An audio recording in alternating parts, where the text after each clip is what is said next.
మెదక్ జిల్లా రామాయంపేట పట్టణంలో మహాత్మా జ్యోతిరావు పూలే వర్ధంతి కార్యక్రమం ఘనంగా నిర్వహించారు. అనంతరం జ్యోతిబా పూలే విగ్రహాలకు పూలమాలలు వేసి ఘనంగా నివాళులర్పించారు. 6 సంవత్సరాల క్రితం పూలే దంపతుల విగ్రహాలను ప్రతిష్ఠించిన ఘనత పోచమ్మల అశ్వని శ్రీనివాస్ దంపతులకే దక్కిందని ఎంఆర్పీఎస్ రాష్ట్ర నాయకులు పోతూరు రాజు, బీసీ సంఘం గౌరవ అధ్యక్షుడు మెట్టు గంగారం, రామాయంపేట ప్రెస్ క్లబ్ అధ్యక్షుడు మద్దెల సత్యం గుర్తు చేశారు. రామాయంపేట ప్రెస్ క్లబ్ అధ్యక్షుడు మద్దెల సత్యం, గౌరవ అధ్యక్షుడు మెట్టు గంగారం, పోచమ్మ అశ్వని శ్రీనివాసులు మాట్లాడుతూ పూలే దంపతులు సమానత్వం, విద్యా హక్కు, మహిళా సాధికారత కోసం చేసిన కృషి దేశానికి చిరస్థాయిగా నిలిచిందని పేర్కొన్నారు. వారి ఆశయాలను అనుసరించడం ద్వారా సమాజంలో శాశ్వత మార్పు సాధ్యమని తెలిపారు. ఈ కార్యక్రమానికి బీసీ సంఘం జిల్లా జనరల్ సెక్రటరీ భూమా కిషన్, అల్లాడి వెంకటేష్, పోచమ్మల గణేష్, ఎంఆర్పీఎస్ నాయకుడు పాతూరి రాజు, లద్ద నరసింహులు తదితరులు హాజరయ్యారు. పూలే దంపతుల సేవలను స్మరించుకుంటూ వారి సిద్ధాంతాలను ప్రజలు ఆచరణలో పెట్టాలని నాయకులు పిలుపునిచ్చారు.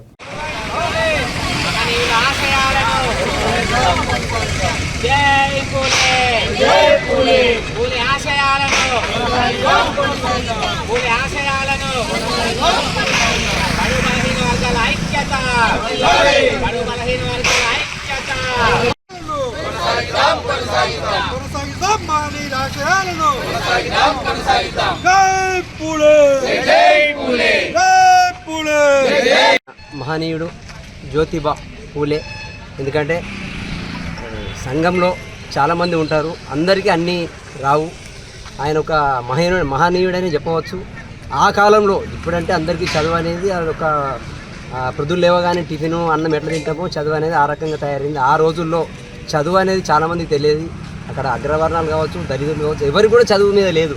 ఆ రోజుల్లో ఉన్నది ఓన్లీ రాజకీయం మాత్రమే, అది పెత్తందారుల వ్యవస్థ పైనే.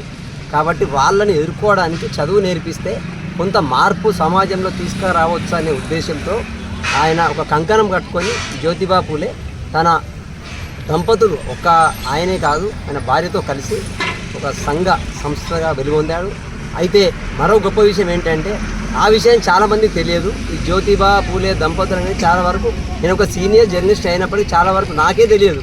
ఇక్కడ విగ్రహాలు ఎప్పుడైతే పెడతా ఉన్నారో ఇక్కడ ఈ పోచమ్మల శ్రీనివాసు అశ్విని దంపతులు, అప్పుడు దాని గురించి తెలుసుకున్నాం మేము. అంటే కొంత తెలిసినప్పటికీ కానీ మేము తన వెనుక ఇంత ఉందా అంటే ఆయన రాజకీయంగా కాదు, ఒక చదువులో ఒక మనిషిని అభివృద్ధి చేసి రాజకీయం ఎలా చేయాలనేది నేర్పిన వ్యక్తి ఆయన. అంటే ఆ విగ్రహాలను ఇక్కడ ఈ పోచమ్మల శ్రీనివాస అశ్విని గారు నెలకొల్పడం అనేది అదొక గొప్ప కారణం. 6 ఏళ్ల కిందట ఎంతో ఆర్భాటంగా ఇక్కడ ఈ విగ్రహాలు నెలకొల్పడం సంతోషదాయకం. Thank you. రామాయంపేట పట్టణంలో మహాత్మా జ్యోతిరావు పూలే గారిది వర్ధంతి ఉండగా మరి రామాయంపేట పట్టణ ప్రజలందరి ఆధ్వర్యంలో ఘనంగా నివాళులు అర్పించడం జరిగింది.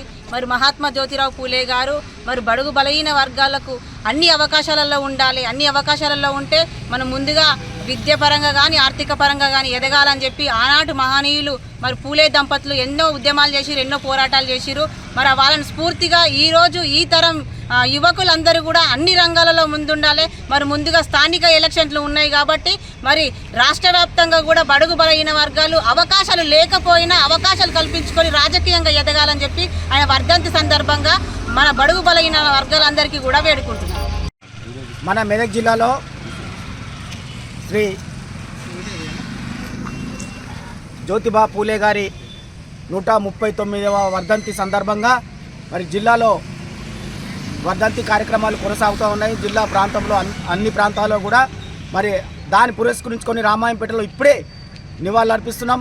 మరి పూలే గారి ఆశయాలు కొనసాగించేలా మా బడుగు బలహీన వర్గాల ప్రజలను ఏకతాటిపై తీసుకొచ్చి ముందుకు తీసుకుపోవాలని చెప్పేసి గత కొన్ని సంవత్సరాల నుండి మేము ముందుకు పోతా ఉన్నాం. మరి అదే రకంగా ఆయన ఏదైతే చదువు ముఖ్యంగా అన్ని రకాల ఒక్కొక్క మేధావి ఒక్కొక్క మనకు ఆదేశాలు ఇచ్చారు.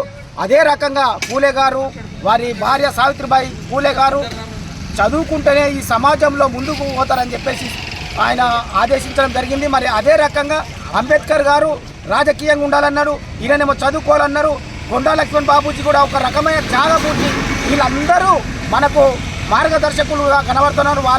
వాళ్ళ ఆశయాలను అందిపుచ్చుకొని వాళ్ళ పోరాట పటిమను అందిపుచ్చుకొని ముందుకు పోయి మన బీసీ సమాజాన్ని ముందట పడే విధంగా మనము పోరాటం చేద్దామని చెప్పి ఈ సందర్భంగా మనం చేస్తున్నాను. జై పూలే.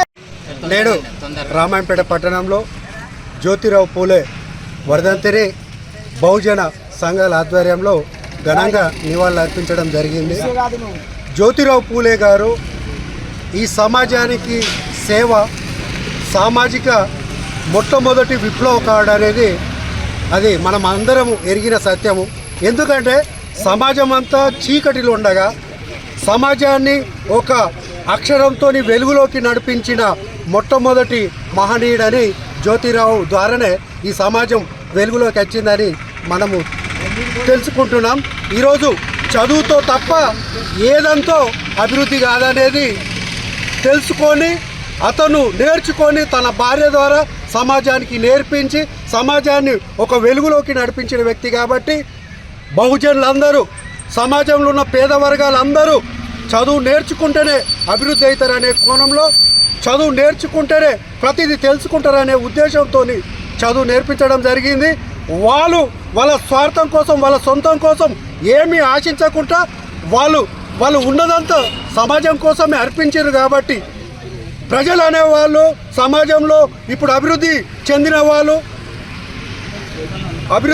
వాళ్ళు, చదువుతో అభివృద్ధి చెందిన వాళ్ళు, ఉద్యోగాలు, పాలకులు అనేవాళ్ళు ఎవరైనా ఉంటే వాళ్ళు ఈయన మార్గంలో నడిస్తే సమాజాన్ని అభివృద్ధి చెందిన వారు అవుతారని తెలియజేస్తూ ముగిస్తున్నాను.